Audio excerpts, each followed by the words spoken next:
मेरे सच आज का चैनल के प्रिय मित्रों, आज जो मैं आपके सामने वीडियो प्रस्तुत कर रहा हूं ये भावनात्मक रूप से भी मार्मिक है और दर्द भी होता है और इसमें आपकी देशभक्ति को आघात भी लगता है थोड़ा सा। तो कृपया मेरा आपसे निवेदन है कि इसको ध्यान से सुने और उसके बाद जो भी प्रयास हम लोग कर सकते हैं अवश्य करें। वो ये वीडियो उन लोगों के बारे में है जो 1971 भारत पाक युद्ध के बंदी थे।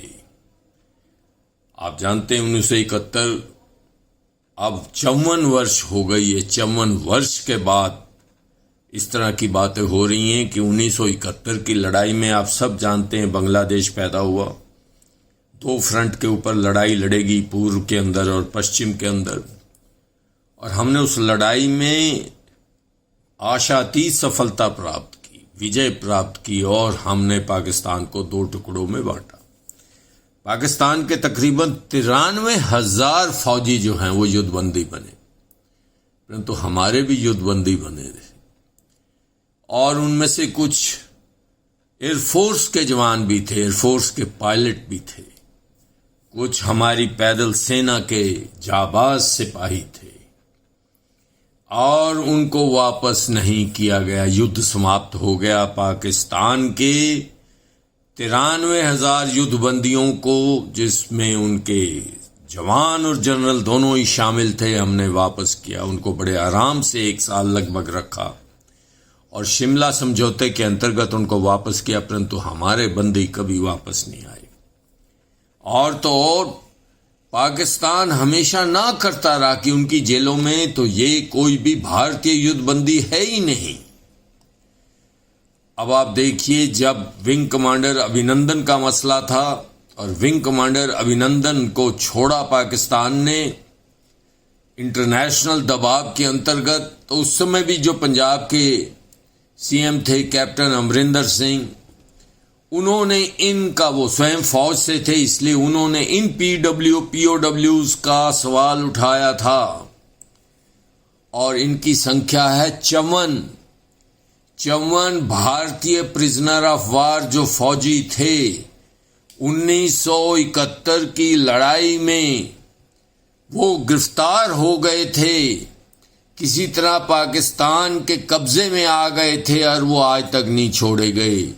कैप्टन अमरिंदर सिंह ने उस समय जब विंग कमांडर अभिनंदन को छोड़ा गया तब भी यह सवाल उठाया, परंतु किसी ने नहीं सुना। आप जानते हैं कि हमने तो उनके सारे ही कैदी जो है वापस कर दिए।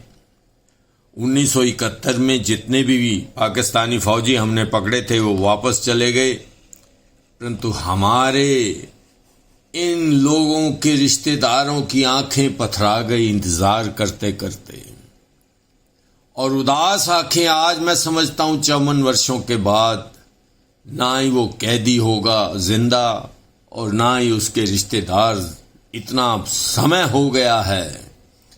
अब हम कैसे कहेंगे कि ये जो हमारे मिसिंग डिफेंस पर्सनल्स थे, जो पीओडब्ल्यूज थे, ये वहां पर हैं? जी हां, बड़े प्रयास हुए।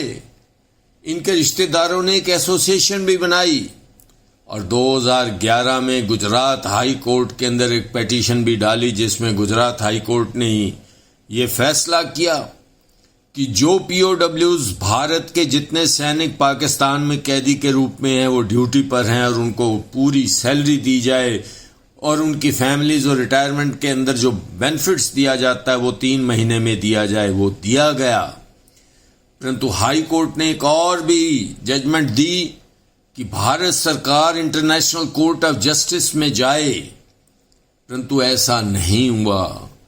और वो मिसिंग डिफेंस एसोसिएशन ने स्वयं अपने लेवल पे ये डिसाइड किया, जब भारत सरकार अंतर्राष्ट्रीय कोर्ट में जाने को तैयार नहीं है तो वो स्वयं उस ICJ, UN, red cross society सब जगह गए, परंतु कुछ नहीं मिला।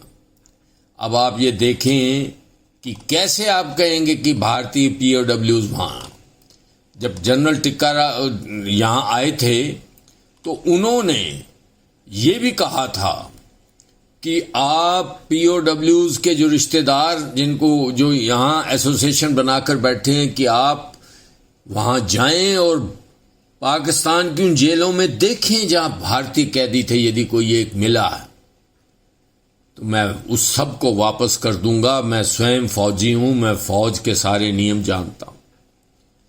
कई बार ये लोग गए भी, मौका भी दिया पाकिस्तान ने इनको अपनी जेलें देखने का, परंतु वो सब बहाना था। असलियत हमेशा छुपा दी गई। परंतु असलियत थी क्या? 2015 में एक पंजाबी कारपेंटर वहां की ओमन जेल के अंदर था और उसने जब वो छूटा तो आकर बताया कि अभी भी 1971 के कुछ कैदी उस जेल में हैं। 1989 में बेनजीर भुट्टो ने ये कहा कि जी हां, पाकिस्तान में पीओडब्ल्यूज हैं और उन्होंने उस वक्त की सरकार को भी कहा। 1982 में जब श्रीमती इंदिरा गांधी स्वयं प्रधानमंत्री थी तो उनको वहां एक पीओडब्ल्यूज मेजर के.एस. संधू ने लिखा 1982 में, कुछ नहीं हुआ।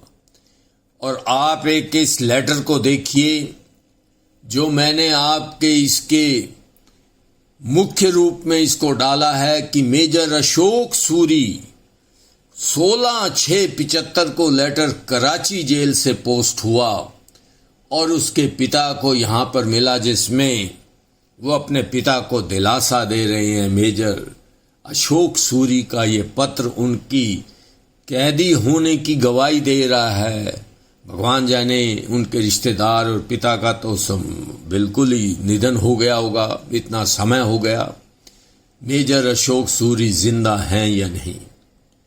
आईएसआई चीफ रियाज हुसैन जब अपने देश से भागी हुए तो उन्होंने कहा जी हां, एक कैदी है, मैंने देखा, उसका नाम मेजर वरायच है, दरगाई की जेल में है। 1972 में उसने भी, रियाज हुसैन ने भी ये क्लेम किया था, जो पाकिस्तानी था और आईएसआई का चीफ भी रह चुका था। 1971 से लेकर कई बार वहां पर एक कैदी मेजर ए.के. घोष है, उनकी जेल की जो फोटो है वो अंतर्राष्ट्रीय स्तर पर टाइम मैगजीन तक में पब्लिश हुई, परंतु कुछ नहीं हुआ। 1972 में यूएस जनरल चक येगर ने वहां आर्मी, हमारे भारतीय वायु सैनिकों को, पायलट्स को जो कराची जेल में कैप्चर थे, उनसे बात भी की और बताया कि ये 1971 के कैदी हैं जिनको पाकिस्तान ने वापस नहीं किया। आप ये बताइए कि क्या होगा अंत, और कितना दुखदायक और दर्दनाक है ये सवाल कि देश की रक्षा करने वाला बहादुर जवान देश के लिए अपने प्राण देता है, परंतु युद्ध भूमि में लड़ना या मरना या बच जाना तो प्रभु के हाथ में है। और यदि वो बच जाते हैं और वो कैदी हो जाते हैं तो अंतर्राष्ट्रीय पीओडब्ल्यूज के रूल्स की अवहेलना करके उनको पाकिस्तान ने गुपचुप तरीके से गायब कर दिया। आज वो जिंदा हैं या नहीं, कब्रों में हैं या जला दिए गए हैं, कोई नहीं जानता और हमें ये जानने का हक है। आज हम ये रिपीट करते हैं कि भारतीय जनता की भी भावना है कि अभी एक संघर्ष छोटा सा हुआ, यदि कोई हमारा सैनिक पकड़ा गया या पायलट पकड़ा गया या अन्य कोई भी पकड़ा गया, और पाकिस्तान के भी यहाँ पकड़े गए होंगे, थोड़े से इन सब का तरीके से आपस में इनका परावर्तन होना चाहिए और भारतीय कैदी यदि कोई पकड़ा गया है तो उसको वापस लाना चाहिए। वो भारत माता के शेर हैं, उन वीर हैं जिन्होंने भारत के लिए अपना जान जो है वो चढ़ा दी अपनी बलिवेदी के ऊपर और जान हथेली पर लेकर लड़ाई लड़ने पाकिस्तान की धरती पर गिरे।